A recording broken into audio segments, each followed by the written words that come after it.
revendications et nous avons 5 points de revendication. Voilà, concernant les indemnités des chefs d'antenne et des chefs de département, concernant le salaire de l'agent contractuel NEXI, les agents de l'État qui sont en OCPV, concernant le type de transport des enquêteurs, ceux qui font les enquêtes sur le terrain pour pouvoir faire les prix, et aussi le paiement intégral du carburant. Voilà, les types de transport, les dotations en carburant et en communication. De façon concrète, vous avez parlé de salaire. Il y a combien d'années de salaire? Combien de mois? Oui, jusque-là, on a 8 mois de salaire qui ne sont pas payés. Voilà, pourquoi les 8 mois de salaire? C'est que aujourd'hui, les agents sont vraiment, surtout particulièrement les contractuels, sont 8 mois de salaire, sans.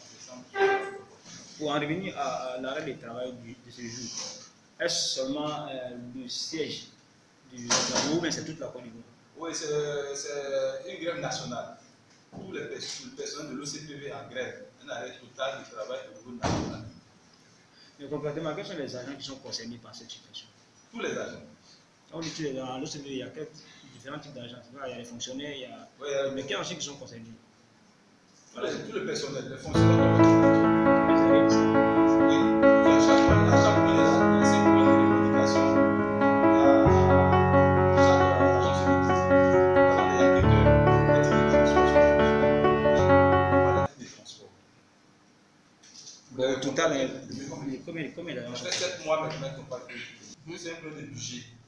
Alors, quand on voit normalement, on a fait des statistiques depuis longtemps, on a pensé que ces budgets-là sont consommés entièrement. En fait, d'année, on voit ces rubriques-là sont consommées. Et les agents ne perçoivent pas. C'est pour ça que nous, aujourd'hui, on a voulu lever ici certaines choses pour pouvoir revendiquer ces choses-là, pour que ce soit vraiment efficace. Par rapport à la situation que vous décrivez, est-ce que au niveau du ministère, du commerce dont vous dépendez, est-ce qu'il y a eu une information? Oui, on a fait, le préavis a été envoyé au DICAP, au ministre du Commerce, aussi à la Direction générale du budget et des finances. Mais pour être plus précis dans ma question, je ne parle pas seulement de la procédure pour en arriver à l'arrêt de travail, mais il doit seulement revenir à la situation d'arrêt des salaires, la situation que vous décrivez au sein de ce pays. Ça a été le ministère du Commerce. Oui, ils sont informés, nous avons le conseil chargé des EPL qui est en collaboration avec nous et avec le directeur qui gérait le problème. Mais on a vu toujours, on nous dit attends, ça va aller 8 mois, c'est pas possible. On ne peut pas attendre jusqu'à 8 mois, 9 mois en la fin d'année. C'est pour ça qu'aujourd'hui, on a vraiment levé ce point-là. On espère que les choses doivent être faites. Parce que c'est un droit acquis. Ce sont des droits de subsistance pour les agents et les besoins de fonctionnement. Alors, on a besoin que ça soit intégralement payé pour que le CPV puisse travailler et les agents se soient épanouis. Vous avez parlé de l'entreprise avec des arrêts de salaire de plusieurs mois. Quelles sont les conséquences sur le travail au niveau de l'ECB? Oui, aujourd'hui, il y a plusieurs conséquences. Aujourd'hui, la démobilisation, la démotivation. Vous voyez qu'aujourd'hui, au niveau de l'antenne, au niveau du siège, nous sommes 60.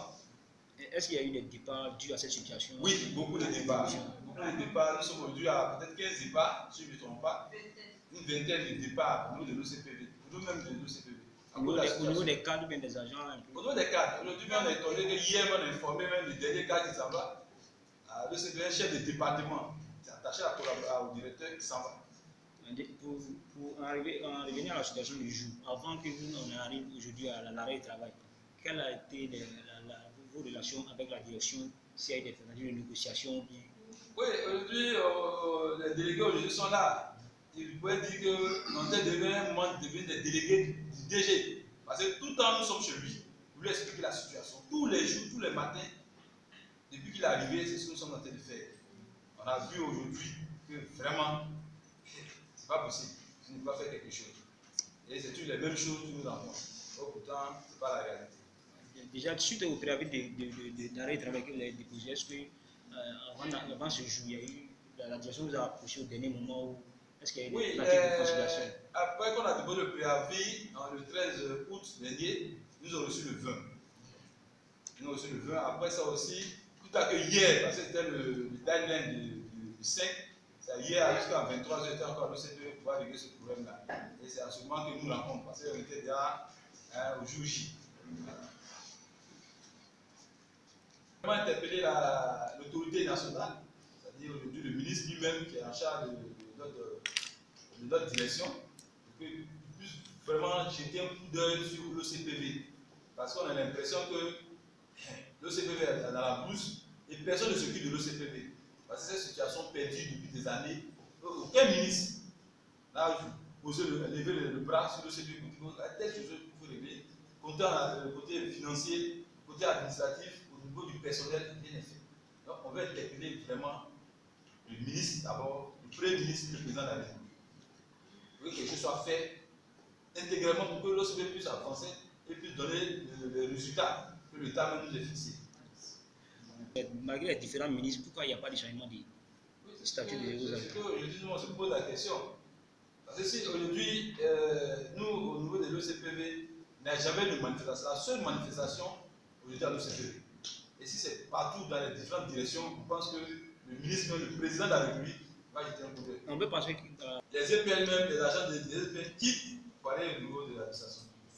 Or avant, parce que les EPL sont bien suivis, ils ont plus d'avantages que les agents de la fonction publique cherchent à venir dans les EPL. Allez à l'OCPV, il n'y a pas de prix.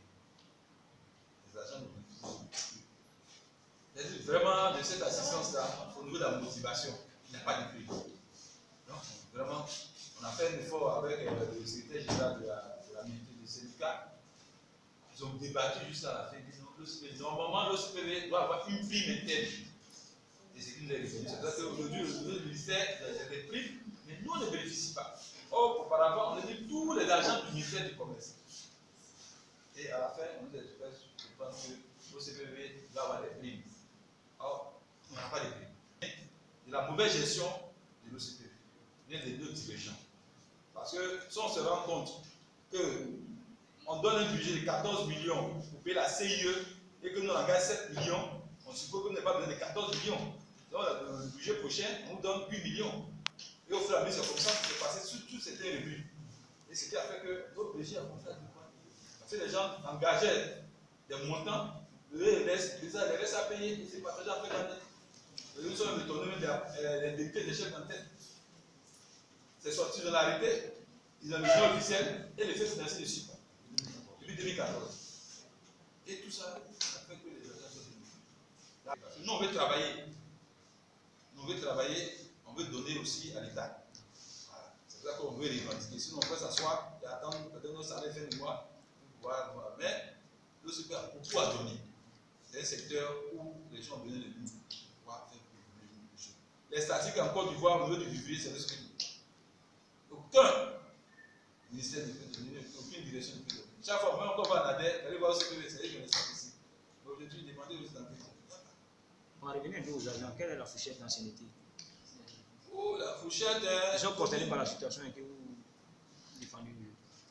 Si on prend les agents de l'État, depuis 2004 jusqu'en 2018, c'est 14 ans que nous sommes en Russie. Les agents contractuels. Les fonctionnaires, ils viennent, mais il faut dire depuis la dernière vague, c'est de 2015.